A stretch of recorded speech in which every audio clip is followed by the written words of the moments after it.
الله الرحمن الرحيم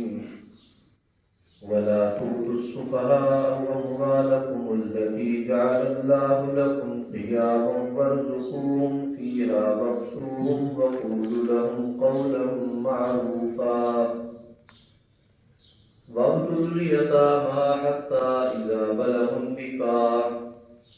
فإن آنستم منهم رشدا فادفعوا إليهم أموالهم ولا تأكلوها إسرافا وبدارا أن يكبروا ومن كان غنيا فليستعفف ومن كان فقيرا فليأكل بالمعروف فإذا دفعتم إليهم أموالهم فأشهدوا عليهم وكفى بالله حسيبا صدق الله العظيم. بسم اللہ الرحمن الرحیم. سورہ نساء کی آیت نمبر 5 اور 6 تلاوت کی ہے. اس کی ابتدائی آیتوں میں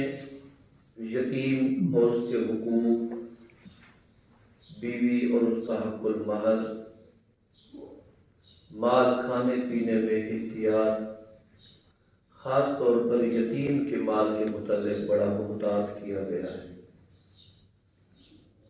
مال تو کسی کا بھی ہو، ناجائز ناحق طریقے سے کھانا جائز نہیں ہے، لیکن یتیم کے مال میں تو بہت ہی احتیاط کی ضرورت ہے.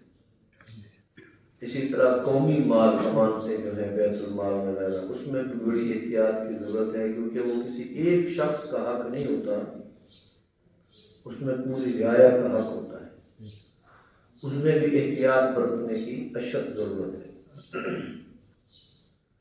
آج جو مسئلہ بیان ہو رہا ہے وہ یہ ہے کہ اگر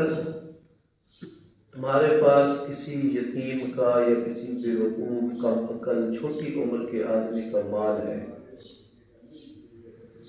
اس کے مال کو آپ نے کس طرح سنبھال کے رکھنا ہے، کب اس کو واپس لوٹانا ہے، کتنی اس میں احتیاط برتنی ہے. اگر ہم کسی چھوٹے بچے کو اس کی یتیمی کی وجہ سے ہم اس کے کفیل اور مربی ہیں اور اس کا مال اس کو اس وقت اس کے حوالے کر دیتے ہیں جب اسے اس مال کے سنبھالنے اور رکھنے کی کوئی رکھنے کا کوئی طریقہ اور آداب بھی نہیں ہے، وہ مال ضائع کر بیٹھے گا. اس کے مال کے ضائع ہونے سے اس کا مستقبل تاریک ہو جائے گا. بعض اوقات ایسا ہوتا ہے کہ کم عقل چھوٹے بچے مال کو سنبھالنے کی وہ صلاحیت نہیں رکھتے اور ان کا کفیل اور مربی وہ مال ان کے حوالے کر دیتا ہے، تو وہ ان کے ساتھ خیر خواہی نہیں کر رہا ہوتا. اس کو حکمت کے ساتھ سنبھالے رکھے، اس کے بالغ جوان ہونے پر اس کے حوالے کرے تاکہ اس کا مستقبل تاریک نہ ہو اور وہ کلاش نہ ہو جائے. وَلَا تُؤْتُوا السُّفَهَاءَ أَمْوَالَكُمْ، تمہارے وہ مال الَّتِي جَعَلَ لَكُمْ قِيَامًا، اللہ نے جن کا تمہیں نگران مقرر کیا ہے، یہ بے وقوفوں کے حوالے نہ کرو، کم عمر چھوٹوں کے حوالے نہ کرو، جنہیں مال کو سنبھالنے، ان کے خرچ کرنے اور ان کی حفاظت کرنے کی ترتیب ہی نہیں آتی. جب یہ مال تم ان کے حوالے کر دو گے تو یہ تمہارے حق میں بہتر نہیں ہے، ان کے حق میں بھی بہتر نہیں ہے. اس حکم کی روشنی میں لکھتے ہیں کہ بعض اوقات لوگ اپنے جیتے جی اپنا مال بطور ورثہ تقسیم کر دیتے ہیں. جن کو دے رہے ہوتے ہیں چونکہ ان پر ان کے مال پر ان کی کوئی محنت نہیں لگی ہوتی، وہ اس کا احساس اتنا نہیں کرتے جتنا کما کر حاصل کیے گئے مال کا احساس کرتے ہیں. دے دینے والا بھی ایک وقت کلاش ہو کے بیٹھ جاتا ہے، نہ جانے کتنی عمر ہے اور آگے کتنی اس کی ضرورتیں ہیں، کیا دکھ سکھ ہے. اور لینے والا بھی کل کلا اس کے لیے وہ احساس پیدا نہیں کرتا، یہ سمجھتا ہے کہ اس نے مجھے دیا ہے تو میرا ہی تو تھا، اس کا کم تھا، وہ اس کو ضائع کر دیتا ہے. لہذا اس بات میں بھی علماء اور فقہاء سختی سے منع کرتے ہیں کہ جس مال کو اللہ نے وراثت قرار دیا ہے اسے آپ زندگی میں کیوں دے رہے ہیں؟ وہ تو ہے ہی لفظ وراثت کا استعمال ہوتا ہے۔ جب مال میراث کا ہے تو جیتے جی تقسیم کرنے کا کیا مقصد ہے؟ اگر جیتے جی تقسیم کر کے اپنے کم عقل اور چھوٹوں اور ناتجربہ کاروں کو دے دینے میں حکمتیں ہوتی تو تم یہ سمجھتے نہیں کہ اللہ پاک اس کا حکم اسی وقت ہی دے دیتے کہ جب تم 50 سال کے ہو جاؤ، جب تم 60 سال کے ہو جاؤ تو مال اپنے بچوں کے حوالے کر دو، چھوٹوں کے حوالے کر دو۔ ایسا اگر نہیں کہا گیا، ان سے وراثت تک کے انتظار کا حکم دیا گیا ہے، تو اس کی وجہ یہ ہے کہ جو آدمی خود محنت کر کے اپنے مال اسباب کو اپنے لیے اکٹھا کرتا ہے وہ اس میں احساس بھی اسی طرح کرتا ہے جس طرح اس کے کرنے کا حق ہوتا ہے۔ اس زمانے میں میرے ذاتی تجربے کے حوالے سے ایک گھرانہ ہے، ان کا والد ملازم تھا، کوئی 19ویں 20ویں سکیل پر تھا۔ جب وہ فوت ہوا تو اسے 50-60 لاکھ یا اس سے بھی زیادہ کے قریب رقم ملی جو گورنمنٹ ملازم کو ملا کرتی ہے مختلف مدات میں۔ وہ چونکہ گورنمنٹ کا ضابطہ تھا، انہوں نے ورثاء میں جو بیوہ کو تھی اس کو دے دی، باقی ورثاء میں تقسیم ہو گئی۔ ورثاء جو تھے وہ پختہ عقل لوگ نہیں تھے، امیچور تھے۔ انہوں نے بظاہر تو کوئی عیاشی میں نہیں اڑایا، لیکن ایسے ایسے کاموں پہ خرچ کیا جو کام نہ شریعت ان کو پابند کرتی ہے نہ معاشرہ پابند کرتا ہے، اور نتیجہ یہ نکلا کہ اگر یہ مال ان کے والد کے پاس رہتا تو وہ ان کے بچوں کو، اپنے بچوں کو بھی سنبھال جاتا۔ جب ان چھوٹوں کے پاس آیا تو وہ اگلے 6 ماہ کے بعد قرض لے رہے تھے، جو پچھلے 6 ماہ پہلے 10-10 15-15 لاکھ کے مالک تھے، وہ 6 ماہ کے بعد پھر مزدوری اور قرض پر آ گئے۔ ارے وہ پیسے کہاں گئے؟ وہ جی میں نے یہ کر دیا، میں نے وہ کر دیا، اور عجیب عجیب ایسی باتیں جو ان کی غیر پختہ ذہنیت کی دلیل تھی۔ تو اللہ رب العزت نے ہمیں بطور نگران، بطور کفیل، بطور مربی اس بات کا پابند فرمایا ہے، وَلَا تُؤْتُوا السُّفَهَاءَ أَمْوَالَكُمُ الَّتِي جَعَلَ اللَّهُ لَكُمْ قِيَامًا۔ اللہ نے جن مالوں کا اور جن اولادوں کا اور جن لوگوں کا تمہیں نگران مقرر کیا ہے، ان کے مال ان کے حوالے اس وقت تک نہ کرو جب تک کہ وہ پختہ ذہن نہ بن جائے۔ البتہ ان کو بھوکا بھی نہیں مارنا، ان کو پیاسا بھی نہیں رکھنا، وَارْزُقُوهُمْ فِيهَا، ان کو اسی مال میں سے کھلاتے پلاتے رہو کیونکہ ان کا اپنا مال ہے، جتنی ان کی ذاتی ضرورت ہے اس پر خرچ کرو، وَاكْسُوهُمْ، انہیں پہناؤ بھی صحیح، ان کے نان و نفقہ اور لباس خوراک کا انتظام مناسب رکھو، وَقُولُوا لَهُمْ قَوْلًا مَعْرُوفًا، اور صحیح طریقے پر بات کرو، یہ صحیح طریقے پر بات کرنا درست ہے۔ تو یہ بات ذہن نشین کر لینی چاہیے کہ ہم کبھی فرط محبت میں یا کبھی اپنے آپ سے ذمہ داری ہٹاتے ہوئے ایسا کریں گے کہ ہم نے نااہل کو اس کا مال یا اس کے اسباب کا مالک بنا دیا، خود مختار بنا دیا، تو وہ غیر پختہ ہونے کی وجہ سے اس میں نقصان کرے گا۔ علماء لکھتے ہیں اس میں دونوں چیزیں ہیں، یتیم کے مال کا بھی ہے، اور بعض اوقات خواتین کو اتنا حق المہر لکھوا دیتے ہیں کہ اگر سارا ان کے حوالے کر دیں تو وہ ناقص العقل ہے، مرد کی طرح کامل العقل نہیں ہے، تو وہ بھی اس کے ضائع ہو جانے کا ہدیہ ہے۔ بدنیتی کی بنیاد پر تو نہ روکو، اس نیت سے کہ اس کے ہاتھ سے یہ مال ضائع نہ ہو جائے، اگر اسے ترتیب سے سمجھا بجھا کے اپنے قبضے میں رکھو اور اس کو بڑھانے کی فکر کرتے رہو یا محفوظ کرنے کی فکر کرتے رہو، بشرطے کہ 2 لفظ اللہ تعالیٰ نے فرمائے ہیں، وَارْزُقُوهُمْ فِيهَا وَاكْسُوهُمْ، کھانے پینے میں بھی ان کو دقت نہ ہو اور پہننے میں بھی ان کو کسی قسم کی پریشانی نہ ہو، یعنی بنیادی ضرورتیں بھی اس میں شامل رہیں۔ ایک آدمی کہ کچھ مکان پلاٹ اس طرح کی کچھ چیزیں تھیں، وہ بڑا غریب ہو گیا، اس نے اپنے بھائیوں سے اور اپنے عزیزوں سے جن کے وہ قبضے میں تھے، یا کچھ بیچ بھی جا کے مجھے دے دو، میں ذرا اپنے پاؤں کھڑا ہوں۔ اللہ کے بندے تمہیں کیوں دیں؟ تو بس جیسے کیسے روکھی سوکھی کھا کے گزارا کر لے، بیمار ہے تو کوئی بھی دوائی وہاں سے لے لے، بس ایسے کوئی کام چلا لے۔ وہ نتیجہ یہ نکلا کہ انہوں نے اس کو اتنا مال کی نگرانی میں آگے بڑھ گئے کہ اسے بنیادی ضرورتوں کی چیز بھی نہ دی۔ بیمار ہوا، مرنے کے قریب ہوا تو اسے کہنے لگے کہ وہ کہنے لگا کہ مال کی رجسٹری جو ہے نا، یہ پلاٹ کی میری قبر میں ہی رکھ دینا، اب میرے تو کسی کام نہیں، مجھے تو تم نے اس سے فائدہ لینے کا موقع ہی نہیں دیا، تم اپنے آپ کو کفیل بناتے رہے۔ تو بڑی سمجھداری کا معاملہ ہے اس میں، بے سمجھی سے ایسا نہ کریں۔ حضرت ابو موسیٰ اشعری رضی اللہ تعالیٰ عنہ ارشاد فرماتے ہیں، تین آدمی ایسے ہیں جن کی دعا اللہ پاک قبول نہیں فرماتے۔ ایک ان میں سے دیوس،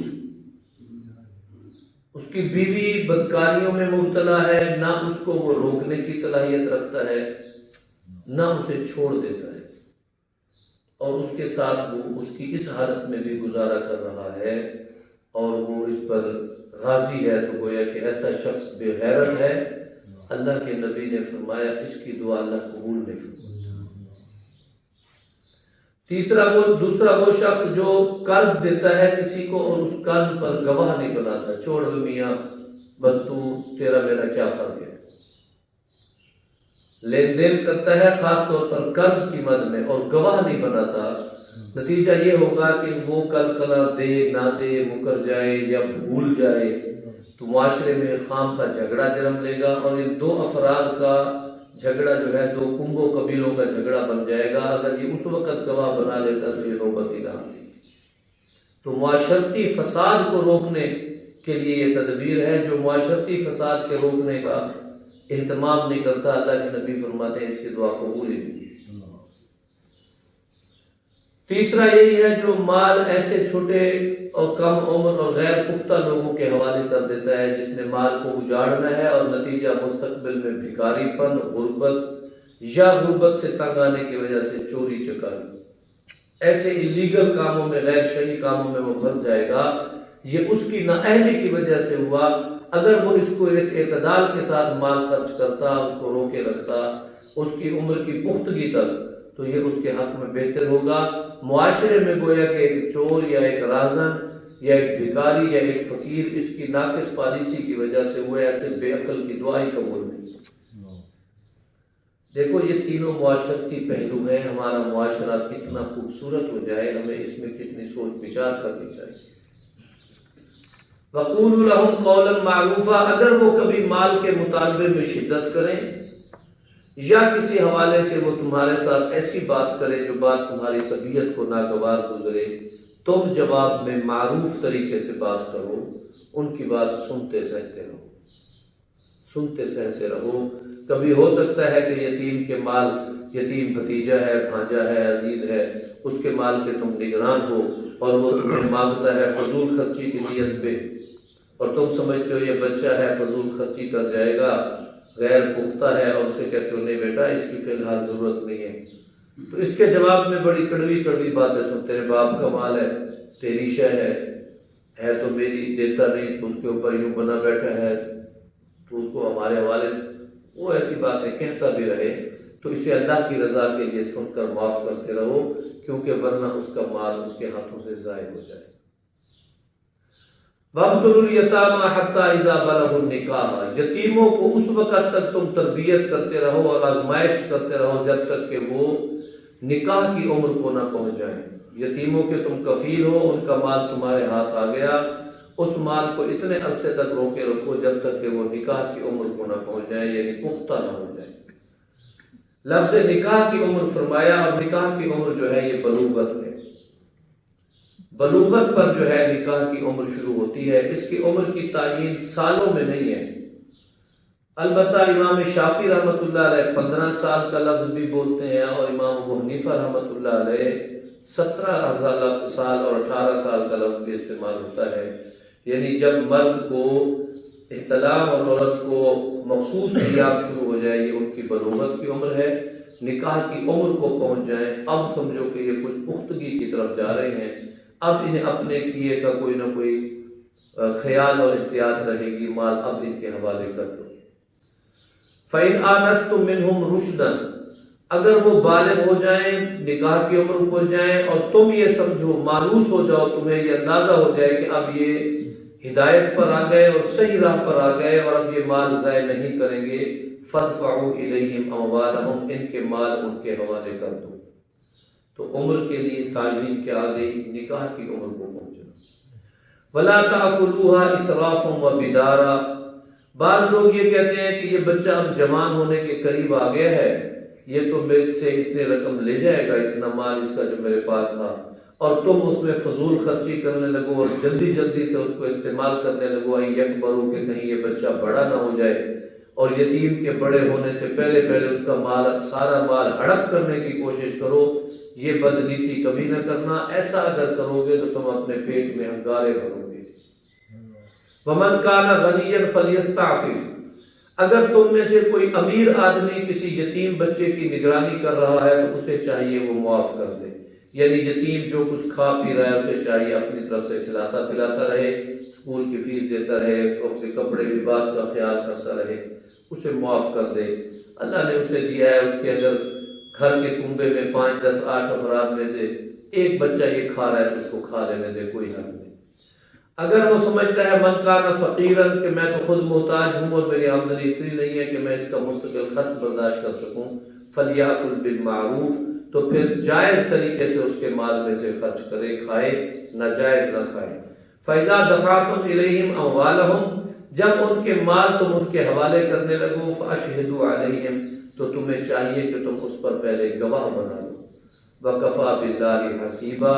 جو گواہ بناؤ گے اور جو تمہارے معاملات اللہ نے تمہارے ذمے لگائے ہیں مال کے دیتے وقت، ان سب چیزوں کا سب سے بڑا نگران اور گواہ جو ہے وہ اللہ ہے، اور اس پر اللہ کافی ہے۔ بس آج کی 2 آیتوں میں 2 مسئلے بیان ہوئے، دونوں کا خلاصہ ایک ہی تھا کہ بے وقوف قسم کا، یعنی نوعمر چھوٹا کم سمجھ بچہ، اگر تم اس کے مال کے کفیل ہو تو اپنے جیتے جی اس کو مال اس وقت تک نہ دو جب تک کہ وہ اس قابل نہ ہو جائے کہ اس کو سنبھال سکے۔ اسی طرح یتیم آدمی کا مال جب تک کہ وہ عمر میں بڑا نہ ہو جائے اسے روکے رکھو، تاکہ اس کے بڑے ہونے پر اس کا مال اس کو ملے اور اس کے کام آئے۔ یہ وہ حقوق ہیں جن کو ادا کرنے سے ہم اللہ کے ہاں بھی سرخرو ہوتے ہیں، اور وہ بچہ بھی وہ یتیم اور بچے اور بے وقوف جن کا مال کے ہم نگران بنے ہیں وہ بھی معاشرے کے ایک اچھے شہری بن سکتے ہیں، بوجھ نہیں بنیں گے۔ اللہ ہمیں عمل کی توفیق عطا فرمائے۔